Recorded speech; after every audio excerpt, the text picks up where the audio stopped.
Okay, so welcome back, and now we are moving along to Carl Rogers' essential condition number 3. Again, these are essential conditions for which the caregiver or service provider is responsible for. This falls on our hat. There are 6 total conditions, and I'm sharing with you the most essential conditions. And so this is the third one, and that is another one of my favorites. Of course, all 3 of these are my favorite. That's why I'm sharing with you first.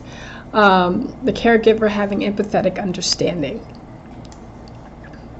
And what this means is, in a nutshell, I feel you, I see you, I understand what might be going on for you in this scenario.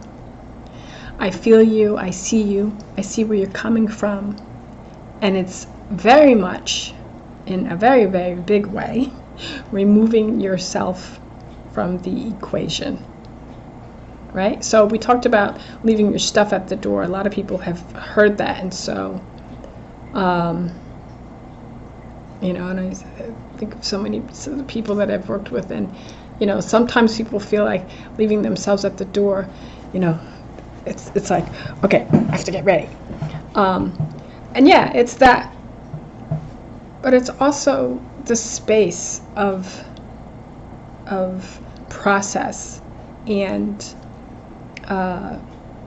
ability to absorb the person in that moment, right?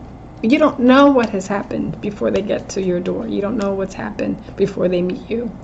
You don't know where they came from and what mindset they're in before they get to you. You don't know what happened yesterday. You don't know what happened a couple of days before they've met with you, in between the last time that they met with you, right? So further, we don't know all that there is to know about their lives and histories. We're going to get to know the person, but, there are nuances, right? So we want to, yes, leave our baggage at the door. That means that when we're having a bad day, don't take it out on anyone. That's really what that means. What empathy means is you can put yourself in another person's shoes, that you can actually hear them enough, and this is another whole section of the training, the fuller training, but you can hear them enough, hear the other person enough, and something that Carl Rogers was very infamous for as well as active listening. You can hear them enough to understand what they might be experiencing and feeling. That is what it means to have empathy, that you can put yourself in the other person's shoes. You may not have had the same experience, but you can kind of put yourself in the other person's shoes. And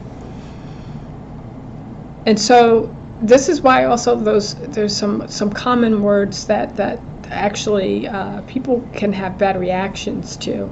And I think if you learned this early, it's better for you. I learned it early, and I think it was not the word I understand, but I was trying to say I can see how that, I can see how you could feel that way. But I said something like, I can see that you're angry, and it was like, you don't know, it's like, okay. So it's good to get that experience early on, but if you don't have to also, then that's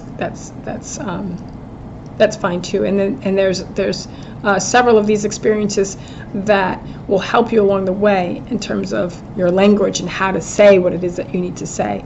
And if someone ever teaches you what it is that they need to teach you, you say, thank you, I appreciate that. Thank you for being honest with me. That is a real treasure. That is a real treat. So I remember one of the persons I was working with, and oh my goodness, it just brings back so many incredible memories. But you weren't there, so you don't really know what happened. And so this is true. So let's not be in such a hurry to define what it is that the person might be feeling, but we can be there to listen, to understand what it is that they may have gone through. And thereby you are feeling a sense. You're having a feel. You can have a feeling about what a person might have gone through. And I want to distinguish this between feeling sorry for people, because this is where sometimes there's a little bit of confusion about this, and there's so many things that go into this, and we will get to this in the bigger training, but there can be feelings associated with how a person is responding if they are feeling sorry for another person, because pity and being sorry, that also is an insult. You know, people have whole entire experiences, whole entire lives. They have their own children that are grown. They have grandchildren. They've worked, right? Many things in their lives. So, you know, who are we to have this sympathy? You know, so sympathy and empathy, people have gotten that confused over the years. And sometimes people know the difference, but they don't know that they're behaving in a way that is feeling sorry for somebody else. And when you do that, you're kind of minimizing the capacity of that person when you're feeling sorry for somebody. It's as if they can't do something for themselves, and that's how it really comes out. So that's another thing to watch out for. So at this point, I would just urge you, you know, when people say leave your baggage at the door, a lot of people feel like they need to just be sort of like a robot or something. And no, again, bring your authentic self in, but sort of in the knowing, be informed about it, right? So let me just share with you a little bit of what's written here. Having empathetic understanding, I feel you, I see you, where you're coming from, and you remove yourself from the equation. You can't actually do that, remove yourself from the equation, right? Because you are in the room, right? And that would be like having an elephant in the room, as if you're not there. You are there. It's really keeping the focus off of yourself. So the other way to say that is, it's not about you. That's we've all heard that. It's not about you, right? So we say this to ourselves, it's not about me, right? So we push ourselves to the side, move ourselves, whatever is going on with us. That includes in the beginning, we talked about being fearful of making mistakes. A lot of people get into this. It's a noble thing. You don't want to make a mistake, but it's also blocking your empathy. You can't be empathetic if you are afraid of making a mistake, because that means that you're kind of thinking more about yourself than what's going on with the other person. So we want to really, be human, and that we can make mistakes. We are human, and then we can apologize, we can say thank you, and we can have a dialogue where it's an open conversation and a dialogue that's equal about, what could work, what could not work, what can we try, what do you think, what have you been thinking about? Focus your being and attention on the person you're working with and gain an insight of seeing things through their eyes, their lens. L-E-N-S, this big word that we use a lot at Teachers College. The other person's lens. And also, I'm hoping that this information I'm giving you will change your lens forever. And I've said this to people, and I still say it, and I mean it. I expect that when you encounter what it is that I'm talking to you about, that your lens will be changed, and that you will walk out the door a different person than which you came in. And hopefully, and this is my experience of life, I think that we all are experiencing nuances and different things that affect us. And it's not that, it's not about what it is, good, bad, or the ugly. It is that it is affecting us. So it's a process. So lens is a good word for understanding about empathy. And you want to see things through that person's lenses. Like if you were to see out and the outlook of their experience and what they're sharing with you, and you see from their lenses what is going on. And that's where you get a lot of stuff where things are normalized in certain family members. What was normal, so this was happening everywhere, right? So lens is a really, really useful and important word. So another thing you could bring with you when you go back. This is, as the classic saying goes, putting yourself in another person's shoes. This is very different from, and the full training will have more on this, feeling sorry for someone. This is absolutely one of the worst things that you can do. We'll get to more on that later. Empathy conveys, I get you.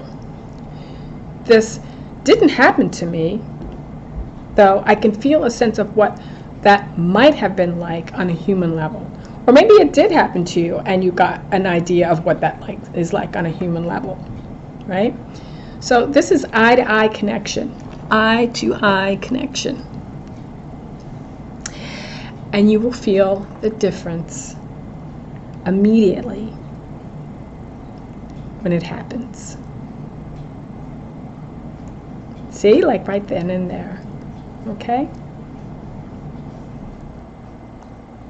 It ties very nicely into being genuine.